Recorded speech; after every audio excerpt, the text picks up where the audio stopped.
وہ فرض جو نبھائیں کہ جو ہمارے اسلاف نے نبھایا ہے، اور ہم اللہ رب العزت کے ہاں سرخرو ہو سکیں. تو ہم ایک یونٹی اور پاک سوشل الائنس کے تحت بھی ہمارا مقصد یہی ہے کہ جو یونائٹ ایک ہو کے متحد ہو کے ہم بیسٹ جو گولز ہیں اپنے اس وطن عزیز کے لیے، اپنے مسلم امہ کے لیے ہم اچیو کریں. حسنین صاحب آپ کی طرف آؤں گا. لا ہے آپ کا ظاہر ہے ایکسپرٹیز ایریا آف اسٹڈی، آپ غالباً پنجاب یونیورسٹی سے کر رہے ہیں. تو ایک تو بتائیں لا میں آئے ہیں تو کس انٹینشن سے آئے ہیں؟ رول آف لا کی ہم پاکستان میں بھی بات کرتے ہیں، آل اوور سوشل جسٹس کی، ریٹریبیوٹیو جسٹس ہے، ڈسٹریبیوٹیو جسٹس ہے. تو آپ کی انٹینشنز کیا ہیں فیوچر میں؟ لا کی ڈگری حاصل کر کے آپ کیا کنٹریبیوٹ کرنا چاہتے ہیں پاکستان کے لیے؟ اچھا، بیسیکلی لا میں آنے کا مقصد یہ ہے، لا ایک ایسا میکانزم ہے، آپ کو کسی بھی ایکسپیکٹ میں چلے جائیں، آپ کی فیملی لائف ہو، پولیٹیکل لائف ہو، ریلیجیس لائف ہو، ہر طرح سے لا آپ کو گورن کرے. آپ کی سوسائٹی کو، آپ کی اکنامکس کو، آپ کی پولیٹکس کو، ہر جگہ پہ آپ کو کہیں نہ کہیں پہ لا لازمی ملے گا. اور لا ایک ایسی فیلڈس ہے جس میں آپ کو چوز کر کے یہاں پہ آنے کا ایک بیسک اسپرٹ آنے کا یہ ہے کہ یہاں پہ آ کے لوگوں کو سرو کیا جا سکے، کیونکہ لا ایک ایسا میڈیم ہے، آپ ان لوگوں کو ریپرزینٹ کر رہے ہوتے ہیں کورٹ آف لا میں جن کے ساتھ کوئی نہ کوئی زیادتی ہو چکی ہوتی ہے، جو انڈر پریویلیجڈ کلاس ہوتی ہے، ان کو ہم بیسیکلی کورٹ میں جا کے ریپرزینٹ کر رہے ہوتے ہیں. اور اس ٹائم پہ میرا جو بیسک ایریا آف پریکٹس ہے وہ ٹیکس لا ہے. پاکستان میں انفارچونیٹلی اس وقت کوئی ٹیکس کی ایسی بہت ساری پالیسیز بھی لا رہی ہیں جو عوام دشمن ہیں، کیونکہ ایک ایسا بندہ جس کے اوپر ٹیکس لائبلٹی بنتی ہی نہیں ہے اس کو بھی ٹیکس این ٹی این میں لانے کا ایک میکانزم بنایا جا رہا ہے کہ ایون کہ ایک بندہ اگر این ٹی این میں نہیں ہے تو وہ معمولی سی پراپرٹی بھی نہیں پرچیز کرتا. ایون انہیریٹنس پراپرٹی اگر اپنے نام کروانے جائے گا تب بھی جا کے وہ اس کی انکم زیرو ہوگی، کوئی اس کو لائبلٹی نہیں ہوگی ٹیکس پے کرنے کی، تب بھی جا کے وہ ہوگا. اس کے بعد ہمارے پاکستان میں جو بیسک نیسیسٹیز ہیں، ایک ہم سپر بسکٹ لیتے ہیں تو اس کے اوپر بھی ٹیکس لگایا جاتا ہے، حالانکہ بیسک نیسیسٹیز کے اوپر ٹیکس وغیرہ کی کوئی وہ لاجک نہیں بنتی.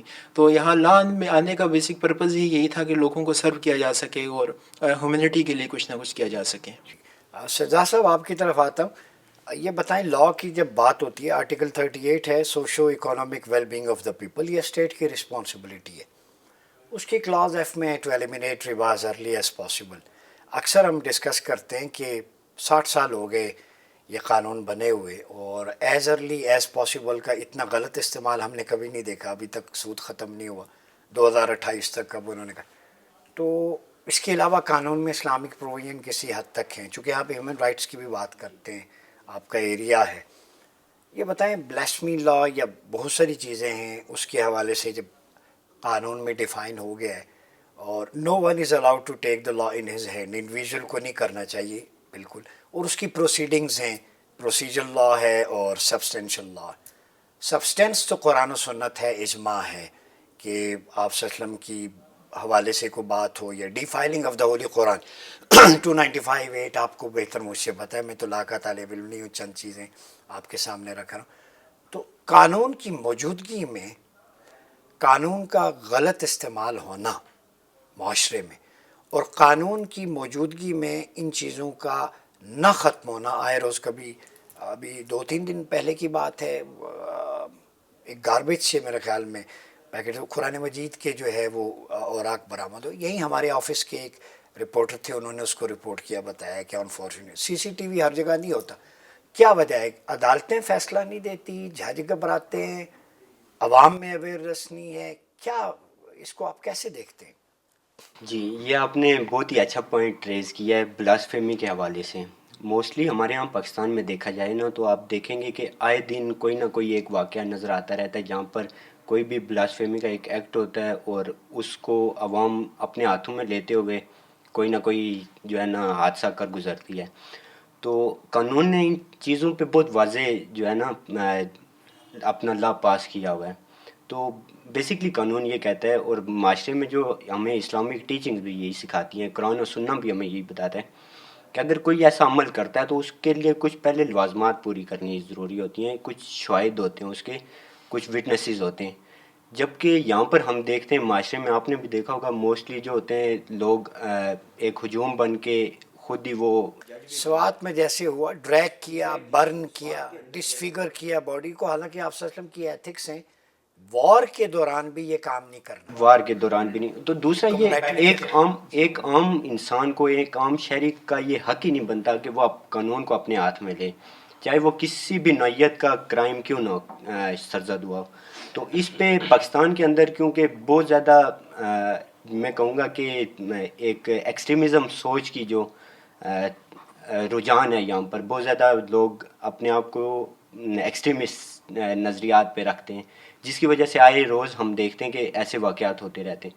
تو اس کے لیے سب سے بہترین طریقہ جو اس کو ہم نے کرنا ہے، اوور کم کرنا ہے، وہ سب سے بہترین طریقہ یہ ہے کہ ہمیں اویئرنیس دینی ہے لوگوں کو کہ اگر کوئی ایسا حادثہ نعوذ باللہ مطلب کوئی گستاخی کر دیتا ہے، گستاخ رسول یا قرآن پاک کی گستاخی کر دیتا ہے، تو آپ کو یہ ضرورت نہیں ہے کہ آپ اپنے ہاتھ میں قانون لے کے اور خود ہی آپ جج بن جائیں، خود ہی آپ فیصلہ سنا دیں اور خود ہی اس کی کارروائی بھی کر دیں.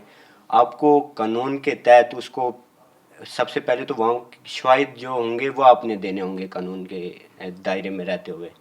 اس کے بعد قانون پہ چھوڑ دیں، عدالتوں پر چھوڑ دیں جو یہ فیصلہ کریں کہ اس کا آگے آیا وہ اس پہ سزا بنتی بھی ہے یا نہیں. جو آپ نے بات کی 295F، یہ اس میں بہت کلیئرلی قانون نے یہ واضح کر دیا ہے کہ کیا کیا اس کی ریکوائرمنٹس ہیں اور کیا کیا سزائیں.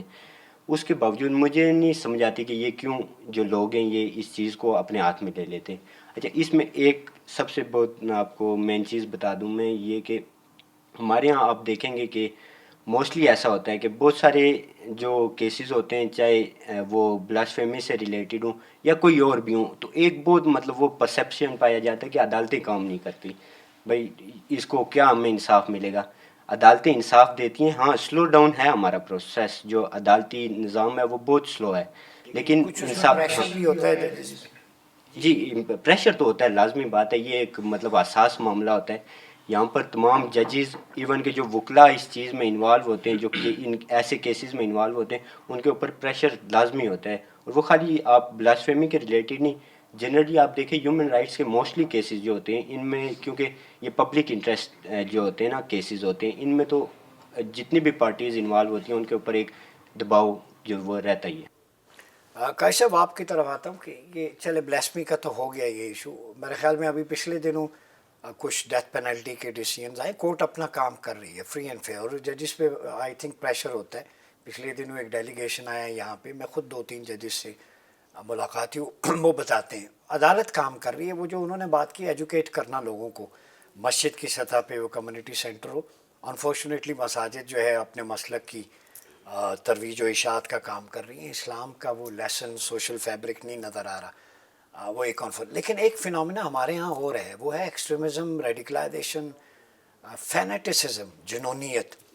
اور اس پہ پیغام پاکستان پہ 12-16 ماہ کا فتویٰ بھی ہے. پھر اس وقت ہم نے کیریکولم ڈیزائن کروایا، وہ چیزیں بھی شامل ہیں ہر چیز. لیکن ٹی وی پہ آ کے لوگ بات کرتے ہیں، اسکالرس کو ہم ڈفرینٹ بلاتے ہیں یہاں پہ آن کیمرہ، لیکن جب اپنی اپنی گیدرنگ میں جاتے ہیں فار دیئر اسٹیکس تو وہاں پہ کچھ لینگویج ہمیں اور نظر آتی ہے. اور اس کا امپیکٹ پڑا ہے پھر جو پاکستانی فوج جو اس وقت انسرجنسیز ہیں، اسپیشلی فتنہ خوارج کے حوالے سے. پرسوں بھی ہمارے میجر اویس جو شہید جامع شہادت نوش کیا، 20 جوان اس دن شہید ہوئے، آئے دن لاشیں. تو یوتھ کیا سمجھتے ہیں آپ کو؟ یہ ریڈیکل ٹرینڈز نوجوانوں میں بھی آ رہے ہیں. ایک تو کلٹ ہے، نرگسیت، کسی ایک کو فالو کر کے بس اس نے جو کہا وہی عرف آخر ہے. تو اس کا سولوشن کیا ہے؟ کاؤنٹر نیریٹو ہے آپ کے پاس؟ اچھا، بڑا ایک خوبصورت سوال. اس پہ گفتگو بڑی لمبی جاتی ہے مگر وقت کا تقاضا دیکھتے ہوئے حضرت ایسا ہے کہ آپ نے جو ایک بات کی کہ یوتھ کے اندر یہ چیز بہت بڑھتی نظر آ رہی ہے. سب سے پہلے تو یہ چیز جو دیکھی جائے نا کہ 75 سال یا 76 سال آپ کے اس وطن عزیز کو جو ہو چکے، جتنی پارٹیز بھی آئی ہیں، انہوں نے یوتھ پہ کیا ورک کیا ہے. Over all the world wide best جو ریولوشن ہے وہ ہے اسلامک ریولوشن. اس سے اوپر کا کوئی ریولوشن نہیں ہے جو آپ کے فل کوڈ آف لائف پہ بیسٹ ہے. آپ مجھے بتائیں، نبی پاک صلی اللہ علیہ وآلہ وسلم نے جماعت ایک ریڈی کی پہلے، آفٹر دیٹ آرڈر ہوا نو فتح مکہ. مردم سازی کے بعد پورا ایک جماعت ریڈی ہوئی، بیسٹ ایک جو پیپل کی کریم ریڈی ہوئی، اس کے بعد پھر ایک ایکٹ ہوا. ہمارے ہاں جو آپ نے بات کی کہ جوان کسی کے پیچھے لگ جاتے ہیں، یوز ہو جاتے ہیں، اس وقت کی ہماری اگر مجھ سے پوچھتے ہیں ایز اے ینگ، تو میں اپنی اس ملک کی یوتھ کی ویسٹیج کی وجہ بھی یہی بتاؤں گا کہ ہم بغیر سوچے سمجھے کسی کی جو بھی فالوئنگ ہوتی ہے اس میں لگ جاتے ہیں. جبکہ اور اس میں پارٹیوں کا بھی رول بہت رہا ہے کہ انہوں نے 21 سال 20 سال یوتھ کو جو لگائے رکھا، لیکن انہوں نے بیسٹ بیوروکریٹس نہیں پیدا کیے، انہوں نے بیسٹ اسلامک ایک اسکالرز نہیں پیدا کیے، انہوں نے ایک بیسٹ انٹلیکچوئل جو مائنڈس نہیں. مردم شماری ہو رہی ہے، مردم سازی نہیں ہو رہی. یس، انہوں نے جسٹ یوتھ کو یوز کیا اور پھینک دیا. اور یوتھ بھی ہماری انٹلیکچوئل نہیں ہے. آپ کے ہاں جو سالوں سال ہزاروں بچے میٹرک اور 12ویں سے ٹاپ جو 1000 نمبر لے کے نکلتے ہیں، بٹ آپ کے پاس آؤٹ پٹ نہیں آ رہا. کیوں؟ نمبر وہ بھی کوانٹٹی ہے، کوالٹی نہیں ہے. دس از دا ایکچوئل ریزن. آپ کے ہاں ریسرچ کا فقدان ہے، آپ کے ہاں انٹلیکچوئل جو مائنڈز ہیں ان کا فقدان ہے. تو پھر جب ایک بچے کو آپ ریڈی نہیں کریں گے، جنریشن کو ریڈی نہیں کریں گے، اس کو ایک لو لیول سے آپ اس کی ذہن جو سازی اکارڈنگ ٹو دا پرنسپل اور ایکچوئل اسپیکٹ آف اسلام نہیں کریں گے، تو پھر آپ کے پاس غلط ہی جو نتائج جائیں گے. تو ایکسٹریمزم صرف آپ کے پاس بلاسفیمی میں نہیں ہے، ہر جگہ ہے. آپ کے پاس سب جگہ پہ. ایک مائنڈ سیٹ، ایک سوچ ہے. ہمارے اندر یہ برداشت نہیں ہے کہ ہم اپنے کسی ساتھی کی بات کو بھی برداشت کر سکیں، جبکہ اسلام کا تو حسن ظرف ہے اسلام لینینٹ ہے. کہ آپ نے گفتگو، آپ کا اختلاف تو ایک گفتگو کا حسن ہے، اسی سے تو آپ سیکھتے ہیں. کولیکٹیو وزڈم جنم لیتی ہے. میں اسی کی طرف آتا ہوں. میں حسنین بھائی کو بھی شامل کر لوں. حسن بھائی، یہ جو ہم کہتے ہیں نا، ہم 4 لوگ بیٹھے ہیں یہاں پہ، تو چاروں کی گفتگو کا مختلف اینگل ہوگا، اس سے کولیکٹیو وزڈم آتی ہے، مختلف ورائٹی ہے، ڈائیورسٹی، اور یہ حسن ہے. ایک پھول رکھ دیں، ایک خوشبو ایک رنگ ہوگا. بنچ رکھ دیں، مختلف خوشبو ہیں، مختلف رنگ. تو یہ تو انکلوسیو ماڈل ہے. ٹھیک ہے، اختلاف رائے سٹف سے ہونا چاہیے، کسی کے نظریے سے، فکر سے، ذات سے نہیں ہوتا.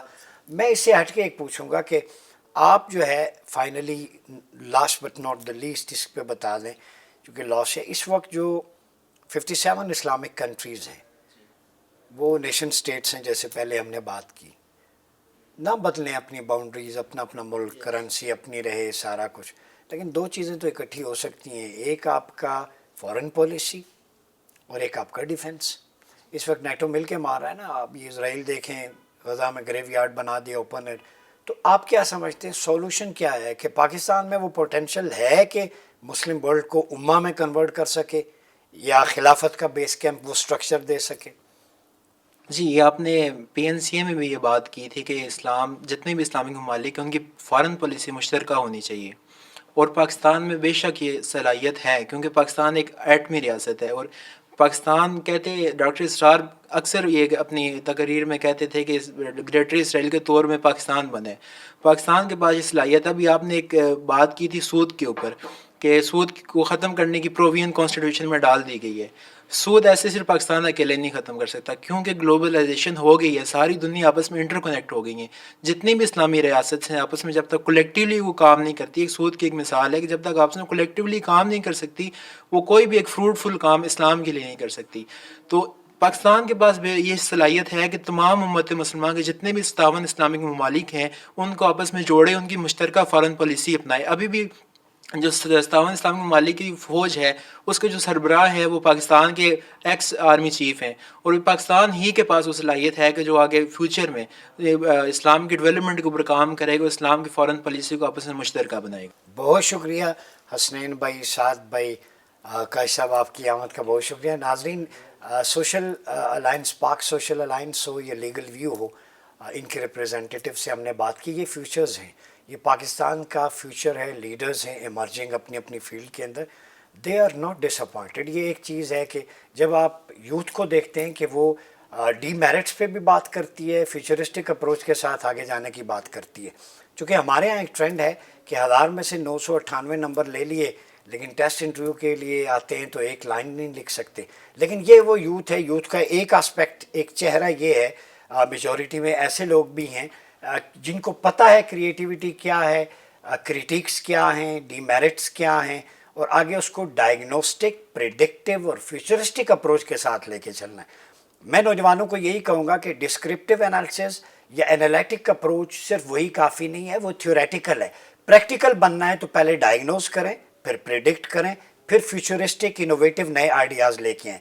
جو ہم نے اپنے پارٹیسپنٹس میں دیکھا سب کا اتفاق ہے. اور خوشائند بات یہ ہے کہ جو میں نے کویشچن پٹ کیا یہاں، بڑے بڑے اسکالرز آتے رہے، وہ اس طریقے سے شاید وہ اس کو سالو نہیں کر سکے. بلیسمی کا ایشو تھا. تو جیسے ساز صاحب نے بات کی، یہ خوشائند بات ہے کہ ہمارے لائرز میں اسلامک پروویژنس کے حوالے سے نالج بھی ہے، اور وہ سمجھتے ہیں کہ اس کو وزڈم کے ذریعے، ایجوکیشن کے ذریعے ٹریٹ کیا جائے.